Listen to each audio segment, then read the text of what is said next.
Njengoba sazi sonke iKaizer Chiefs right now ine situation ebucayi kakhulu. uCastillo njengoba elimele, most yama midfielders abo abanayo iCDM. Ngithi iCDM ngikhuluma ngale midfielder le ekwazi ukupressa emaka ngempela. Because uma usubheka uCastillo indlela adlala ngayo uyileyo CDM uprovide leyo nto kwiKaizer Chiefs. Of course ukhona uMart, abe khona uMduduzi Mdantsane, abe khona uNgcobo, abe khona naye uNjabulo Blom, noZwane naye abe khona.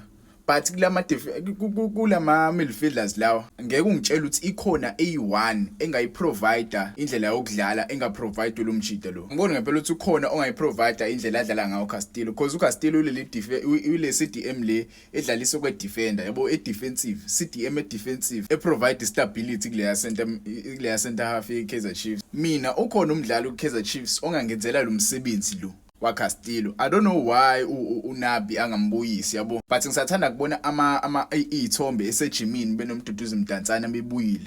Mina ngokwami ngibona kungcono ucoach alande umthetho yabo uNabi ukuze lo mkhumbo wakhe lo ukuze ukwazi ukuhamba kahle ngempela kumele alande umthetho.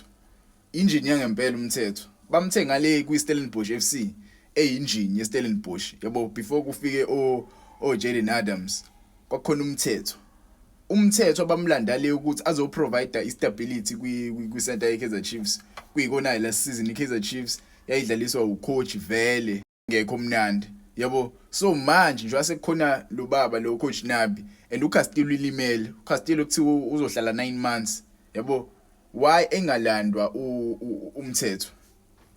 Kuyaziwa umthetho, akekho umuntu ongazi ukuthi umthetho yini into ayenzayo.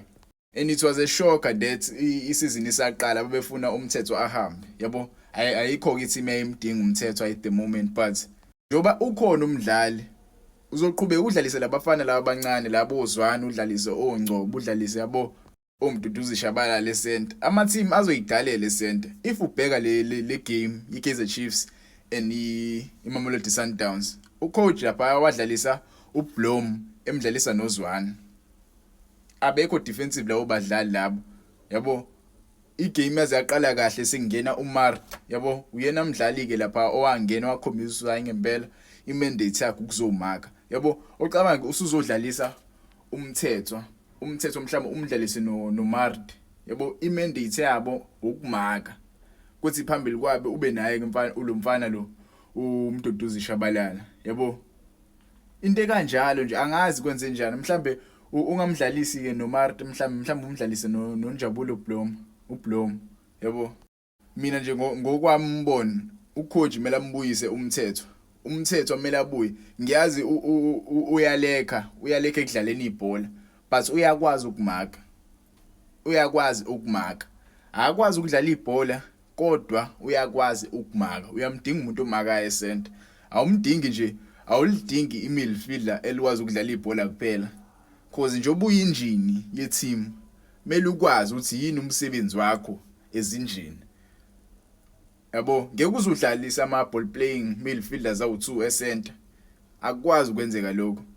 At least iba ne1 ball playing midfielder ube ne1 defensive midfielder and angakuprovidela lokho umthetho yabo. Mhlawumbe abanye sebengaphikisana nami yabo.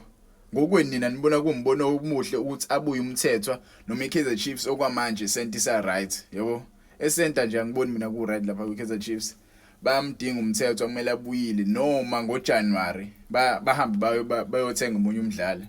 Because ngizwile kuthiwa asakhona ama rumors kavela baye lo mdlali lo odlala eCape Town Spurs. Cape Town Spurs right now azidlali kahle and uvela baye masakhuluma neagent yakhe aforce imove kuKaizer Chiefs. Mhlawumbe iCape Town Spurs ingavunga umdayisi because njoba ingadlali nayo kahle ngenze kuyezansi and ingawadinga ama funds from iKaizer Chiefs.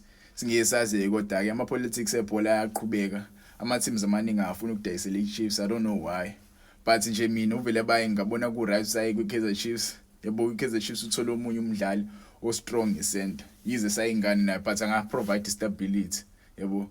But umthetho okwamanje uyadinga ukuthi abuye kwisquad seKaizer Chiefs because iKaizer Chiefs iyashoda ngomdlalo defensive center. uCastillo akekho.